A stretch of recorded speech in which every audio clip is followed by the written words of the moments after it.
ẹ pe Járáńpàánù kó fi ọ̀rọ̀ bàbá Mufti lẹ̀, kó rán nǹkan míì, ṣebí ó kó Sàdátù jọ, ṣé gbogbo àwọn ọmọ Sàdátù rẹ̀ náà mọ̀ mú kí ni, kó sọ̀rọ̀ nípa àrùn kárí yìí.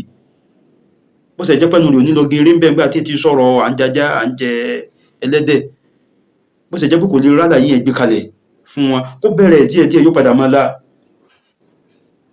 Kò wá rí nǹkan míì rán mọ́. Wọ́n bá ní ó ṣàlàyé táyà mú mi fáwọn jàmáà ní ṣe bóyá ní ó rí ṣe. Nígbà tí ìbá ti ṣe kó yẹpẹrẹ èèyàn ní tọ́pìkì tí wọ́n fún. Bàbá Mufti sọ̀rọ̀ kalẹ̀ láti bí ọdún mélòó kan sẹ́yìn. Bọ́rọ̀ náà bó ṣe káàkiri ayé tó, mi ò sọ̀rọ̀ lórí ẹ̀ rí. Mi ò sọ pé wọ́n rí sọ, mi ò sọ pé wọn ò rí sọ. Torí etí tí mo fi gbọ́ yé kọ́ ni ọ̀gọ̀rọ̀ èèyàn fi gbọ́ yé. So kò ṣàlàyé ọ̀rọ̀ lórí ẹ̀ kọjá pé k'Ọlọ́run ó bá wa kún bàbá Mufti kán tún àlàyé rẹ̀ sí ká tún gbọ́. Nípa pé bó bá ṣó wà lówó owó gidi, ó kọ̀yìn sọ́lọ́run kó tó lè rí. Ọ̀rọ̀ yẹn dún gbọngbọn nínú etí. Àwa tá a jólólùfẹ́ wọn gan akàdínyẹ̀yìn sẹ́yìn lórí ọ̀rọ̀ náà, but a padà gbọ́ yé. Etí tí ò wá gbọ́ yé ti pọ̀ jù, ó kọjá àlàyé, kò yẹ jẹ́ ká ṣàlàyé ọ̀rọ̀ lórí ẹ̀. Tá a bá ráwọn tán ní ò dáa kò dáhùn làwa náà ó dúró lé lórí pẹ̀lú bá a ṣe nífẹ̀ẹ́ bàbá Mufti tó.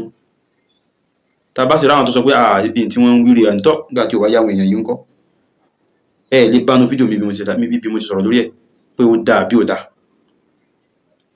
Bàbá Mufti gangan àwọn èèyàn wá dráàgì wọn nígbà tọ́rọ̀ Rahman ṣẹlẹ̀ nílọrin, ọmọ tó pààyàn yẹn, pé wọ́n sáà ń kí àwọn fídíò yẹn. Bàbá yẹn tún wá jáde láìpẹ́ ìpẹ́tọ̀ ọ̀rọ̀ ọjọ́ náà bí n tí mo wí rèé, àlàyé ọ̀rọ̀ tí mo ṣe rèé.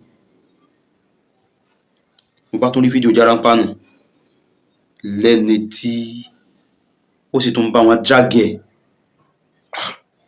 Járáńpàánù, ajá tó ní ká máa jẹ níbi ọdún 3 sẹ́yìn, sí wọ́n ti tún àlàyé tó fà tó fi ní á máa jẹ ajá yẹn pẹ́ni tó bá jẹ kò sí nǹkan kan tí ó fi láti jẹ, sí wọ́n ti tún àlàyé òun sí ṣá. Kàfàrà tó ní ò sí ẹni bá bóbi sùn lọ́sàn-án Ramadan pé kò ní kàfàrà tí ó ṣe, èèyàn free ó lè máa ṣe, sí wọ́n ti tún ọ̀rọ̀ yẹn sí ṣá. Méjì mo sọ 100 rú ẹ̀ ló sọ tó burú tó dẹ̀sìn rú. Ṣé bá àfáà kan tó ní bí yẹn bá ti fẹ́ àwọn ọmọ gómìnà, ọmọ àfáà àgbà, òun gangan ti wà nípò àwọn bàbá rẹ̀ nísìn.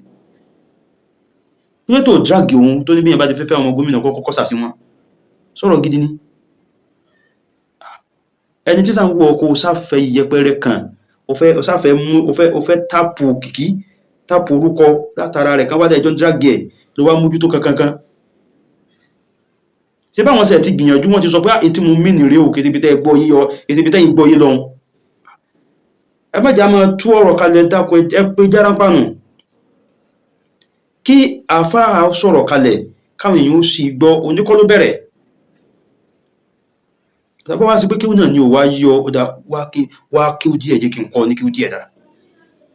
Ọ̀kan nínú àwọn ọmọ kíw Ìmáàmù Málìkì ó lọ sínú oko kan ní Cairo, ó ti pẹ́ sẹ́yìn, wọ́n wá ń kírun ńbẹ̀, gbogbo jàmáà wá fi ọ̀bẹ sínú àpò wọn. Àfáà yẹn wá dìde nígbà tí wọ́n kírun tán pé èyí ti rí tí gbogbo yín fi ọ̀bẹ sápò. Wọ́n ní kí ló táwọn onífọ̀bẹ sápò, ó wá bá wọn dráàgì ẹ̀, ó wá lo tashdid, wọ́n wá fi ìyà jẹ pé àgbékalẹ̀ yẹn ti le jù, ọ̀nà ẹ̀kọ́ kọ́ ló ń fi bá wọn sọ̀rọ̀. Ọmọ kí ó náà wá padà sọ́dọ̀ Imam Málìkì ní Madina. Akramakallahu, báyìí tí mo rí rèé, ní tí mo sì ṣe rèé.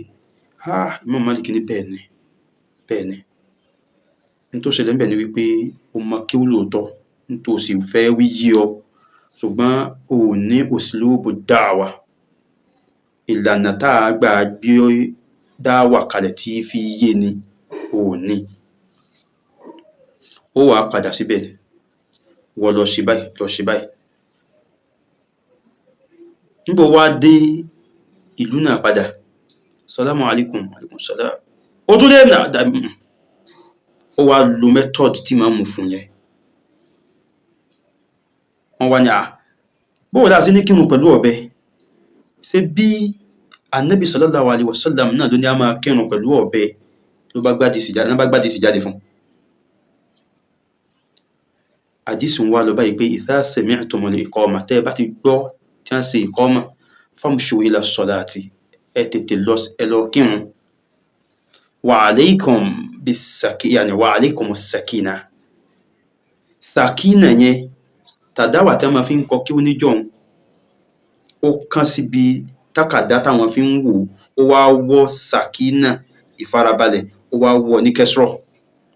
tó sikina ilà wọn ń rí. Àwọn ẹni yìí ò gbọ́n tá Ànábì wí yéré o. Ó ṣẹ̀ wá jẹ́ kó wá mú mi jáde tó jẹ́ ẹ̀dà míì tó ṣàlàyé ọ̀rọ̀ yẹn tí wọ́n fi mọ̀ wípé òkè síkínù ọ̀bẹ kọ́ ni wọ́n mìn bí sàkínà pẹ̀lú ìfarabalẹ̀. Ẹ dákun, káàfọ́ ó sọ̀rọ̀ kalẹ̀, ibà Ànábì ló sọ̀rọ̀ kalẹ̀ wọn táwọn èèyàn ń pe sàkínà ní síkínù.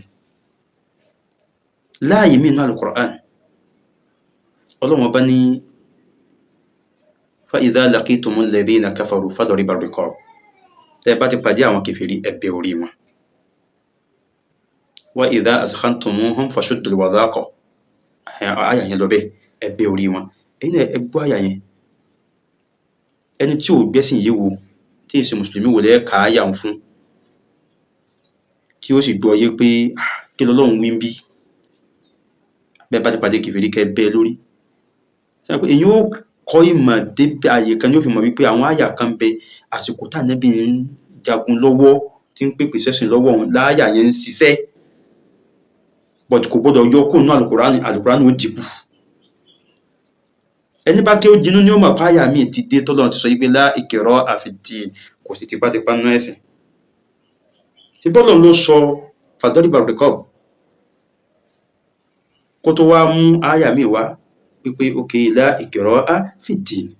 Ẹni tó bá wá sí pé fadriba riqab yẹn lórí tí ò tí ì kéwú kan la ikraha fid-din, kí ni ó máa sọ ń pa ẹ̀sìn? Tó wá gbọ́lọ̀ yé nu. Ṣé bẹ́ẹ̀ ni ó bá yé ni ó ṣàlàyé rẹ̀ fún pé Ọlọ́run ti mú àyà míì wá o.